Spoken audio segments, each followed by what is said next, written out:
সবাইকে আমন্ত্রণ জানাচ্ছি বিডি লাইভ 24 নিউজে। প্রথমে শিরোনাম। চমক নিয়ে আয়শা রূপে আসছেন কৌশানী। অবশেষে বিয়েতে বসার ইঙ্গিত দিলেন সালমান খান। অভিনেত্রী হুমায়রার রহস্যজনক মৃত্যু। এতক্ষণ শুনছিলেন শিরোনাম, এখন বিস্তারিত। আসছে পূজায় কলকাতার প্রেক্ষাগৃহে মুক্তি পাচ্ছে নন্দিতা রায় ও শিবপ্রসাদ মুখার্জির রক্তবীজ 2। এর আগে 2023 সালে মুক্তি পাওয়া এর প্রথম পর্ব বেশ সাড়া ফেলেছিল টলিউডের বক্স অফিসে। সেই ধারাবাহিকতায় এবার তৈরি হয়েছে সিকুয়েল। সম্প্রতি প্রকাশ পেয়েছে ছবিটির প্রথম মোশন পোস্টার, আর সে থেকেই দর্শকদের মধ্যে কৌতূহল তুঙ্গে। আগের পূর্বে মুখ্য ভূমিকায় দেখা যায় ভিক্টর ব্যানার্জি, আবির চ্যাটার্জি এবং মিমি চক্রবর্তীকে। এবারও রয়েছেন আবির ও মিমি। তাদের পাশাপাশি ছবিতে নতুন চমক হিসেবে যোগ দিয়েছেন অঙ্কুশ হাজরা ও কৌশানী মুখার্জি। সেই পোস্টার থেকে জানা যায় ছবিতে কৌশানীর চরিত্রের নাম আয়েশা। চরিত্র নিয়ে খুব বেশি খোলাসা না করলেও কৌশানীকে যে আরও একবার ছক ভাঙা চরিত্রে দেখা যাবে সে বিষয়ে কোনো সন্দেহ নেই। এই লুকে একেবারে আদ্যপান্ত শহরে সাজ পোশাকে দেখা গেছে কৌশানীকে। সাদা ও গোলাপি ফ্লোরাল প্রিন্টেড ড্রেস, খোলা চুল, মাথায় টুপি ও হালকা মেকআপে নজর কেড়েছেন কৌশানী।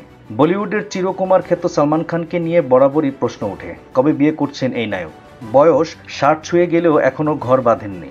যদিও জীবনে বহুবার প্রেমে জড়িয়েছেন, কিন্তু স্থায়ী হয়নি কোনোটাই। কিন্তু এরই মধ্যে সালমানের এক পোস্ট ঘিরে চাঞ্চল্য ছড়িয়েছে অনুরাগীদের মধ্যে। তাদের একাংশের মনের প্রশ্ন, তবে কি নিজের জন্য জীবনসঙ্গী খুঁজে পেলেন সালমান? গত বুধবার ছিল সালমানের ভগ্নিপতি ও প্রযোজক অতুল অগ্নিহোত্রীর জন্মদিন। তাকে শুভেচ্ছা জানিয়ে সালমান একটি আবেগঘন পোস্ট করেন। বোন আলভিরা ও অতুলের একটি ছবি শেয়ার করে তিনি লেখেন, শুভ জন্মদিন অতুল, তুমি আমার বোনকে খুব যত্নে রেখেছ।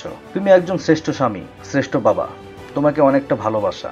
সঙ্গে ভাইজান আরও লেখেন, আমিও একদিন সব ভূমিকায় তোমার মতো একজন শ্রেষ্ঠ হয়ে উঠব। বলা বাহুল্য, সালমানের পোস্টের শেষ এই লাইন থেকে ছড়িয়েছে জল্পনা। নিশ্চয় কোনো না কোনো দিন বিয়ে করবেন সালমান, হবেন স্বামী, এমনকি বাবাও। গত মঙ্গলবার ফ্লোরে পড়ে থাকা অবস্থায় পাওয়া যায় পাকিস্তানি মডেল ও অভিনেত্রী হুমায়রা আসগরকে। তবে কেন, কিভাবে মৃত্যু হয়েছে সেই প্রশ্নের উত্তর এখনো পাওয়া যায়নি। 8 জুলাই এই অভিনেত্রীকে রহস্যজনকভাবে মৃত অবস্থায় পাওয়া যায়। গত বছর 9 জুলাই 364 দিন আগে কি লিখেছিলেন হুমায়রা ভালোবাসার ইমো দিয়ে সেদিন 8টি ছবি পোস্ট করেছিলেন। এই সময় অভিনেত্রী ক্যারিয়ার নিয়ে দোটানার মধ্যে পড়েছিলেন।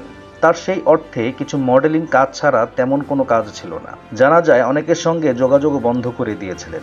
জীবনকে এগিয়ে নেওয়ার প্রত্যয় ব্যক্ত করে সেই সময় তিনি লিখেছিলেন, তোমার মুখ সবসময় সূর্যের দিকে রাখো, তাহলেই ছায়াগুলো তোমার পেছনে পড়বে। জানা যায় করাচির ফ্ল্যাটে তিনি একাই থাকতেন। সেখানেও কারো সঙ্গে তেমন কথা হতো না।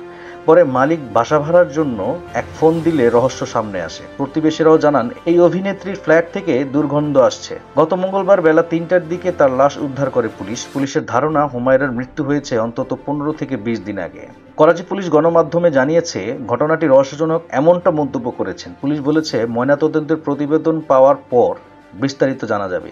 এখনো নিশ্চিত নই এই মৃত্যু স্বাভাবিক নাকি এর পেছনে কোনো অপরাধ জড়িত।